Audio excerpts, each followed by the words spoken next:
Hello student, welcome है आप सभी का आपकी अपनी अकाउंटिंग की क्लास में। आज के हमारे वीडियो लेक्चर में हम कंटिन्यू करेंगे जो हमारा क्लासिफिकेशन ऑफ चल रहा था डेटा। तो क्लासिफिकेशन ऑफ डेटा में हमने जो एट्रीब्यूट्स वाला क्लासिफिकेशन है वो पढ़ा था। हमने प्रीवियस लेक्चर में देखिए क्या क्या पढ़ा था। हमने पढ़ा था क्लासिफिकेशन की मीनिंग, उसको पूरा हमने देखा था कि क्या होता है। इसके बाद मेथड्स ऑफ क्लासिफिकेशन देखे थे, ठीक है।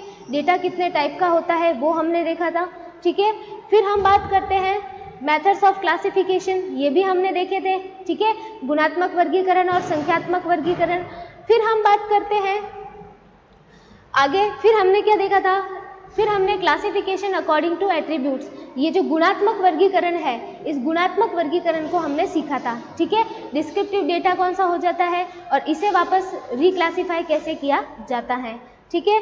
फिर हमने देखा उसमें सिंपल क्लासिफिकेशन कैसे किया जाता है, फिर उसमें मैनीफोल्ड क्लासिफिकेशन कैसे होता है, बहुगुणी वर्गीकरण कैसे होता है।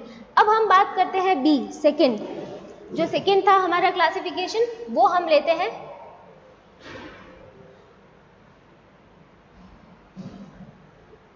सेकेंड क्लासिफिकेशन हमारे हो जाएगा quantitative classification.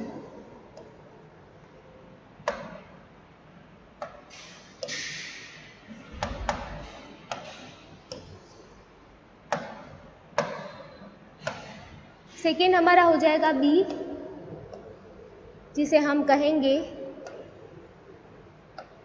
Quantitative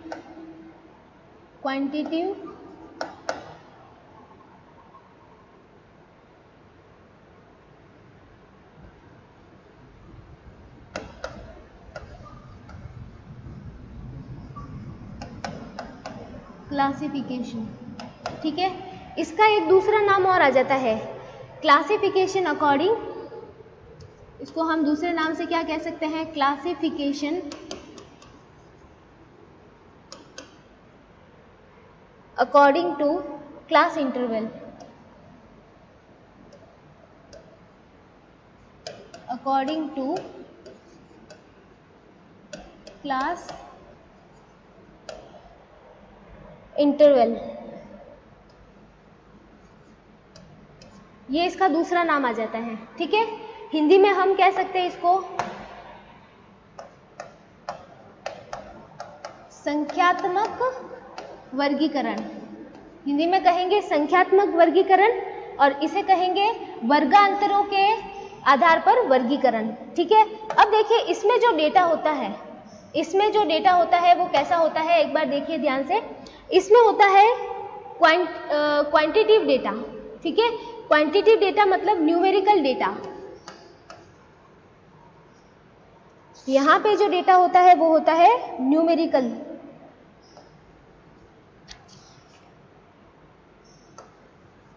numerical data में कौन कौन से आ जाते हैं। न्यूमेरिकल डेटा की अगर हम बात करें तो हम बात कर सकते हैं जैसे किसी की एज की, ठीक है, एज को हम ईयर्स में कन्वर्ट कर सकते हैं। हाइट की बात कर लेते हैं, ठीक है, वेट की बात कर लेते हैं, और क्या क्या आ सकते हैं, प्रोडक्शन आ सकता है, ठीक है। फिर क्या आ सकता है, सेल्स, प्रॉफिट, इनकम, ये सारी चीजें क्या है, ये सारी चीजें वो है जिन्हें हम न्यूमेरिकल फॉर्म में लिख सकते हैं। इन्हें हम क्वांटिटेटिव कह सकते हैं, क्वांटिटेटिव डेटा, न्यूमेरिकल डेटा, ठीक है।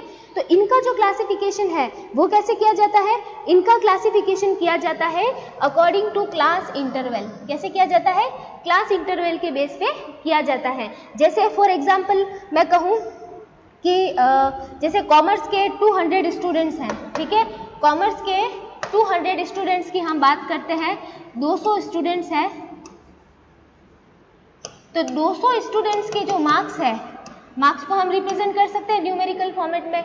तो जो मार्क्स है किस में से, आउट ऑफ 50, ठीक है, आउट ऑफ 50 जो मार्क्स है उन्हें हमें क्या करना है, क्लासीफाई करना है। तो कैसे क्लासीफाई करेंगे, तो देखिए मैं यहाँ पे एक सिंपल सी जैसे टेबल बना के आपको बताती हूँ कि मैं इस मार्क्स को कैसे रिप्रेजेंट कर सकती हूँ। तो जैसे मैंने यहाँ पे एक टेबल बना ली, ठीक है,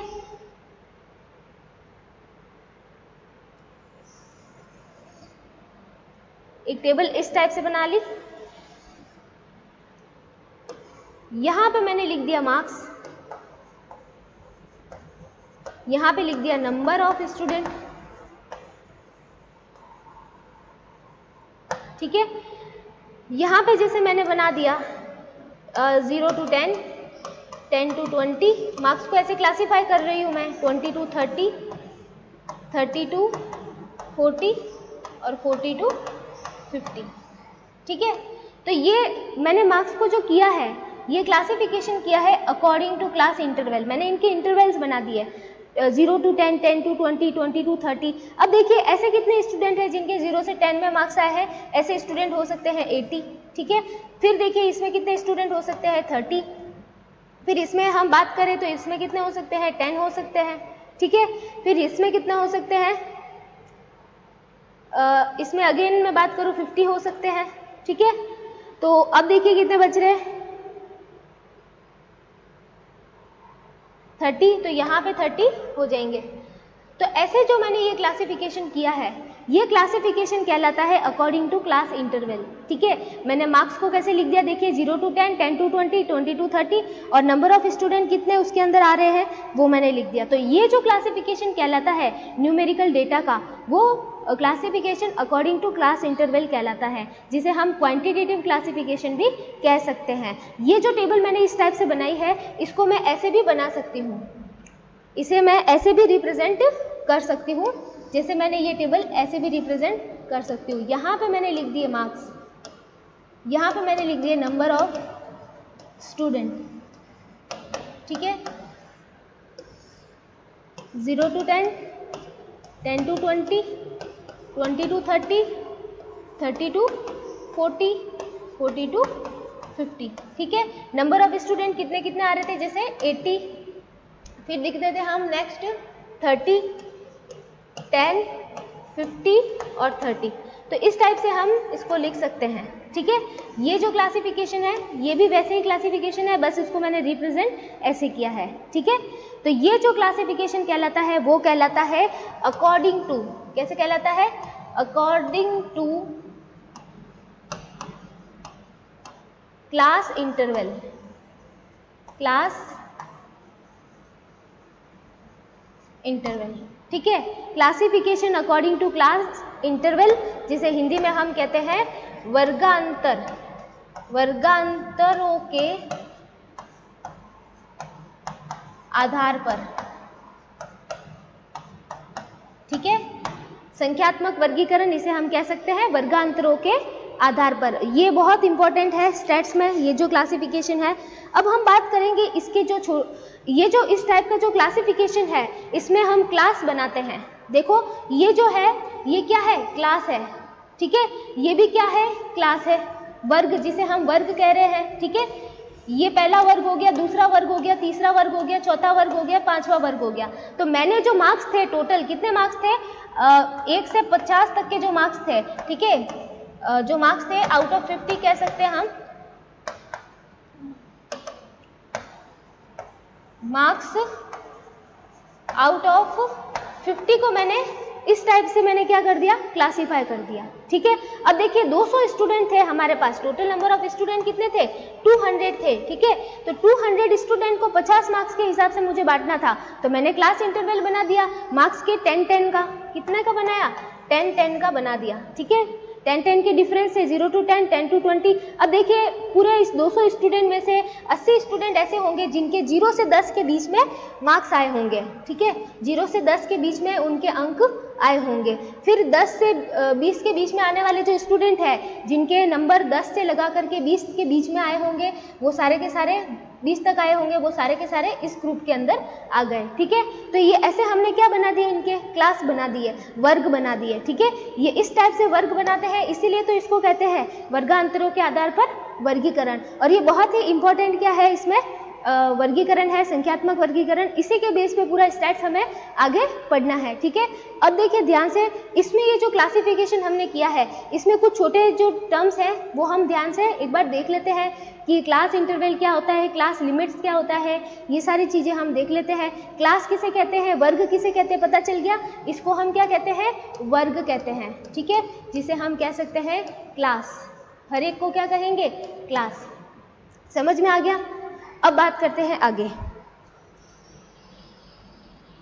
अब हम बात करेंगे आगे। इसके अंदर देखिए कुछ टर्म्स आ जाते हैं, उन टर्म्स की हम बात करते हैं। जो सबसे पहला टर्म इसके अंदर हम बात करते हैं वो आ जाता है क्लास लिमिट। क्लास तो आपको पता चल गया क्लास क्या होता है। जो क्लास जरूरी नहीं है कि वो 10-10 के डिफरेंस से ही बनाई जाए, जैसे ये जो मैंने बनाई है इसका जरूरी नहीं है कि 10 के डिफरेंस से ही बनाई जाए। अगर मैं इसमें 5 के डिफरेंस से बनाती, ठीक है, 0 to 5, 5 to 10, 10 to 15, फिर मैं आगे बना सकती 15 to 20, तो इसमें नंबर ऑफ क्लास मेरे क्या हो जाते हैं, बढ़ जाते हैं, ठीक है। और मैं चाहूँ तो इसे किस में कर सकती थी, 5 में कर सकते, इसमें 10 में कर सकते, ठीक है। और अगर ज़्यादा बड़ा डेटा हो तो हमें अपने हिसाब से उसको कितने भी उस क्लास में बना सकते हैं, ठीक है। अब ये है कि हम जितना छोटा इंटरवल लेंगे उतने ज़्यादा हमारे क्लास बनेंगे, और जितना बड़ा इंटरवल लेंगे उसमें हमारे क्लास क्या होंगे, कम होंगे, ठीक है। ये बात हम यहाँ ध्यान रखेंगे। फिर बात करते हैं नेक्स्ट। अब नेक्स्ट हम टर्म्स की बात कर रहे थे, ठीक है, एक एक टर्म्स करके हम पढ़ लेते हैं इसके अंदर एक एक टर्म्स। तो देखिए सबसे पहले हम टर्म्स की अगर बात करें तो सबसे पहले जो टर्म्स है उसे मैं कह देती हूँ, फर्स्ट नंबर टर्म्स जिसे मैं कहती हूँ क्लास लिमिट। पहले टर्म की बात करें तो पहला टर्म क्या आ जाता है इसके अंदर, क्लास लिमिट। अब देखिए क्लास लिमिट क्या होती है, जिन्हें हिंदी में हम क्या कह सकते हैं, वर्ग सीमा, वर्ग सीमाएं, ठीक है। मैं लिख देती हूँ इसके सामने, हिंदी में इसको कहते हैं वर्ग सीमाएं, ठीक है। अब देखिए वर्ग सीमाएं क्या होती है और कितनी होती है। तो देखिए क्लास लिमिट्स क्या होती है, वो दो वैल्यू होती है जिससे हमारा पूरा क्या बनता है, क्लास या ग्रुप बनता है, ठीक है। वो वैल्यू जिससे हमारा क्या बनता है, वो दो वैल्यूज जिससे हमारा क्या बनता है, या तो क्लास बनता है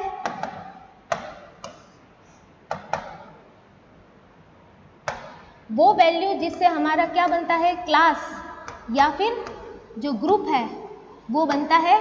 वो जो सीमाएं होती है, वो जो लिमिट्स होती है वो क्या कहलाती है, क्लास लिमिट्स कहलाती है, जिसे हम कह सकते हैं the two value which determine the limit of group are called the class limit, ठीक है। अब देखिए, अब मैंने एक एग्जांपल लिया था आपके सामने, ये वाला एग्जांपल देखते हैं। इसमें एक जो हमारा क्लास था क्या था, 0 to 10 था, क्या था, 0 to 10। अब ये 0 to 10 क्लास मैं यहाँ पे लिख देती हूँ 0 to 10।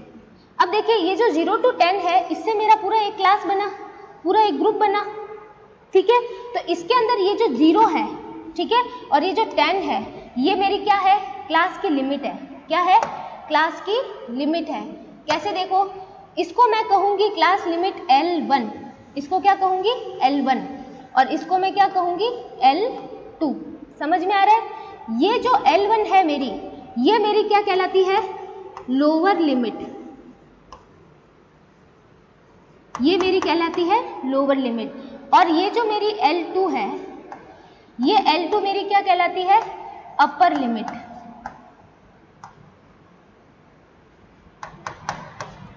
ये बात यहाँ पे आपको ध्यान रखनी है, ठीक है। ये जो मेरा एक क्लास है, मेरा जो एक ग्रुप है, ये दो लिमिट से बना है, जिसकी एक लिमिट है लोअर और एक लिमिट है अपर लिमिट, ठीक है। ये दोनों लिमिट मिल करके मेरा एक क्लास और एक ग्रुप बनाती है, तो इसे ही हम क्या कहते हैं, क्लास लिमिट्स कहते हैं, ठीक है, वर्ग सीमाएं कहते हैं। दो सीमाएं मिलके एक क्या बनाती है, वर्ग बनाती है, एक समूह बनाती है। वो उसकी जो पहली सीमा होती है वो निम्न सीमा कहलाती है, ठीक है। हिंदी में अगर लिखना चाहे हम तो लिख सकते हैं, इसको निम्न सीमा कहते हैं, निम्न सीमा। और ये हमारी क्या हो जाती है, उच्च सीमा, अपर लिमिट, ठीक है। तो निम्न सीमा और उच्च सीमा, तो ये होती है वर्ग सीमाएं, जिससे हमारा क्या बनता है, एक क्लास बनता है, एक ग्रुप बनता है, जिससे हमारा एक क्लास एक ग्रुप बनता है वो है L1 lower limit, L2 upper limit. अब देखिए सारे जो हमारे क्लास है इसमें ये क्या रहती है L1 और ये क्या रहेगी L2, इसकी L1 ये, इसकी L1 L2 ये सब L1 है, ठीक है, और ये सारी की सारी L2 है। समझ में आ गया? तो सारे ही ग्रुप में ये जो स्टार्टिंग वाली है इन्हें लोअर लिमिट और पीछे वाली को हम क्या कहते हैं अपर लिमिट। क्लियर हो गया मैटर? चलते हैं आगे। अब हम बात करते हैं नेक्स्ट टर्म की। नेक्स्ट टर्म हमारे पास में क्या आ जाता है? नेक्स्ट टर्म देखिए आ जाता है हमारे पास सेकेंड क्लास इंटरवल। नेक्स्ट आ जाता है हमारे पास क्लास इंटरवल।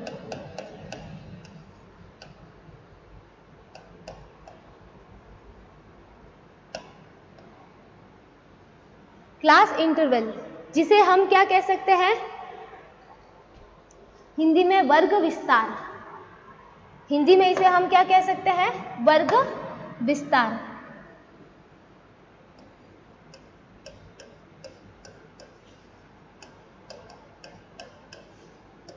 हिंदी में इसे वर्ग विस्तार कहा जाता है, तो इसे हम हिंदी में वर्ग विस्तार कह सकते हैं। अब इसे मैग्नीट्यूड ऑफ क्लास इंटरवल, इसको हम मैग्नीट्यूड भी कह सकते हैं, ठीक है। अब देखिए क्लास इंटरवल क्या होता है, इसको हम डिफाइन कर सकते हैं कैसे? इसको हम डिफाइन कर सकते हैं, इसको हम कह सकते हैं द डिफरेंस बिटवीन, क्या कह सकते हैं? द डिफरेंस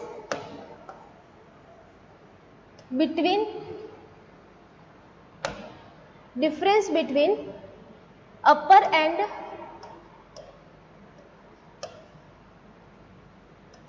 लोअर लिमिट, ठीक है। The difference between upper and lower limit, तो अपर लिमिट और लोअर लिमिट के बीच का जो डिफरेंस होता है वो क्या कहलाता है? क्लास इंटरवल कहलाता है, ठीक है। जो हमारी अपर लिमिट है, अपर लिमिट कौन सी थी हमारी? अपर लिमिट थी हमारी L2, ठीक है। तो L2 माइनस L1 जो डिफरेंस आता है उसे हम क्या कहते हैं? क्लास इंटरवल कहते हैं, ठीक है। CI कहते हैं, क्लास इंटरवल कहते हैं। The difference between upper and lower limit, ठीक है। अपर और लोअर लिमिट के बीच का जो डिफरेंस है वो क्लास इंटरवल कहलाता है। उच्च सीमा और निम्न सीमा के मध्य का जो अंतर है वो वर्ग विस्तार कहलाता है, ठीक है। अब बात करते हैं नेक्स्ट टर्म की। नेक्स्ट टर्म हमारे पास क्या आ जाता है? नेक्स्ट टर्म हमारे पास आ जाता है मिड वैल्यू। नेक्स्ट टर्म आ जाता है हमारे पास थर्ड नंबर मिड वैल्यू। अब देखिए मिड वैल्यू की बात करें, हिंदी में हम इसे कहते हैं मध्य बिंदु। इसके बहुत सारे नाम हैं, इसको सेंट्रल पॉइंट भी कहते हैं, मिड वैल्यू भी कहते हैं, मिड पॉइंट भी कहते हैं, ठीक है। मिड पॉइंट, सेंट्रल साइज, ठीक है, और मिड वैल्यू, तीन नाम है इसके। तो इसको मध्य बिंदु कहते हैं। अब देखिए वापस एक बार अपने एग्जाम्पल में चलते हैं। एग्जाम्पल में बात करें, इसको हम क्या कहते हैं? क्लास, ठीक है। ये बात मैंने बता दी आपको। इसको हम कहते हैं क्लास, ठीक है।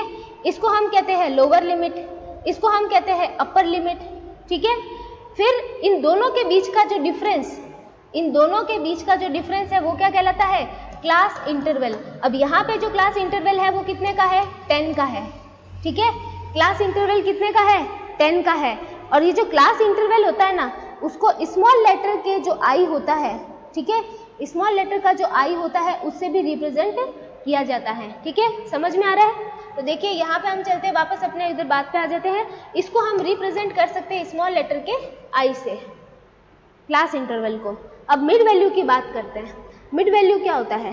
तो मिड वैल्यू जो दोनों क्लास की लिमिट्स होती है ना, उसके बीच का पॉइंट होता है, ठीक है। जैसे हमारा जो क्लास बना हुआ था उसकी बात करते हैं। हमारा क्लास है 0 to 10, तो 0 to 10 के बीच का जो पॉइंट होगा मिड वैल्यू, ठीक है, बीच का मध्य बिंदु जो होगा वो ही मध्य बिंदु है यहाँ पे। समझ में आ रहा है? दो जो लिमिट है हमारी, ये L1 ये L2, इनके बीच का पॉइंट, ठीक है, इसको हम कहते हैं मिड पॉइंट, ठीक है। जो मिड पॉइंट है इन दोनों के बीच का वो क्या कहलाता है? मिड वैल्यू कहलाता है। अब वो कैसे निकालना है उसका एक फॉर्मूला है। तो देखिए फॉर्मूला क्या है इसका। फॉर्मूले की अगर हम बात करें तो इसका फॉर्मूला क्या आ जाता है? इसको निकालने का जो फॉर्मूला है मिड वैल्यू को, तो वो निकलेगा ऐसे, देखो mid value is equal to L1 plus L2 upon 2। L1 और L2 को जोड़ोगे और उसको 2 से डिवाइड करोगे तो मिड वैल्यू आ जाएगा। ठीक है, ये इसका फॉर्मूला है। ये क्या है इसका फॉर्मूला, मिड वैल्यू को निकालने का। क्लियर हो रहा है मैटर? ठीक है, अब देखिए ये हमारा जो क्लास है इसका अगर हम मिड वैल्यू निकालना चाहे तो अभी निकालते हैं हम इसका मिड वैल्यू। इसका मिड वैल्यू कितना हो सकता है, तो इसकी L1 कितनी है 0 प्लस L2 कितनी है 10, उसको 2 से डिवाइड करेंगे तो मिड वैल्यू कितना आ जाएगा 5। ठीक है, मिड वैल्यू कितना आ जाएगा 5। तो इसको कहते हैं मिड वैल्यू, मध्य बिंदु, दोनों जो वर्ग सीमा है उसके बीच का मूल्य। समझ में आ गया? अब बात करते हैं नेक्स्ट पॉइंट की। नेक्स्ट हमारे पास में क्या आ जाता है, तो नेक्स्ट देखिए हमारे पास आ जाता है फ्रीक्वेंसी। नेक्स्ट क्या आ जाएगा हमारे पास में, फ्रीक्वेंसी। 4th नंबर की हम बात करें तो वो आ जाते हैं फ्रीक्वेंसी।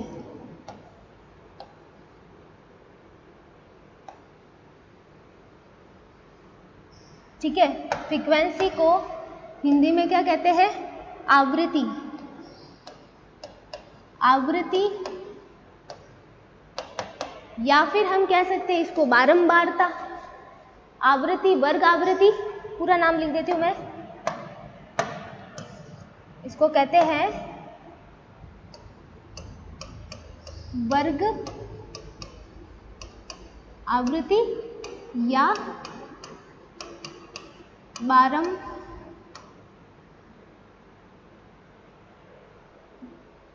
बारंबारता, वर्ग आवृत्ति या बारंबारता। ठीक है, ये क्या चीज होती है, देखिए इसको हम अगर बात करें तो इसको हम कह सकते हैं क्या होती है, द नंबर ऑफ आइटम्स और observations corresponding to the particular class is known as frequency. ठीक है, तो जो पर्टिकुलर क्लास के अंदर आने वाले जो भी आउटकम्स होते हैं, ठीक है, जैसे अभी हमारा जो एग्जाम्पल था ये रहा, ये एग्जाम्पल है, ये हमारे क्लास है। ठीक है, एक बार मैं इसे वापस लिख दूं क्या, या फिर इसी में समझ लीजिए, ये हमारे क्या है, क्लास है। समझ में आ रहे हैं? इस पर्टिकुलर क्लास के अंदर आने वाले आउटकम्स, मतलब ये जो हमारे नंबर ऑफ स्टूडेंट्स हैं, ये हमारे क्या है, फ्रीक्वेंसी है। क्या है, फ्रीक्वेंसी है। मतलब किसी पर्टिकुलर क्लास में आने वाले जो आउटकम्स है, वो आउटकम्स उसकी क्या कहलाती है, फ्रीक्वेंसी कहलाती है। ठीक है, तो ये जो 40 to 50 के सामने 30 है, ये इसकी फ्रीक्वेंसी है। ठीक है, तो फ्रीक्वेंसी मतलब total number of outcomes corresponding in particular class. ठीक है, टोटल नंबर ऑफ आउटकम जो आने वाले क्लास के अंदर आते हैं वो क्या कहलाते हैं, फ्रीक्वेंसी कहलाते हैं। ठीक है, इसकी डेफिनेशन लिखने की जरूरत है क्या, कि आप कर लोगे? देखिए, नंबर ऑफ ऑब्जर्वेशन या नंबर ऑफ आइटम्स, इसको मैं लिख ही देती हूँ। देखिए, number of items, number of items और ऑब्जर्वेशन, ऑब्जर्वेशंस इन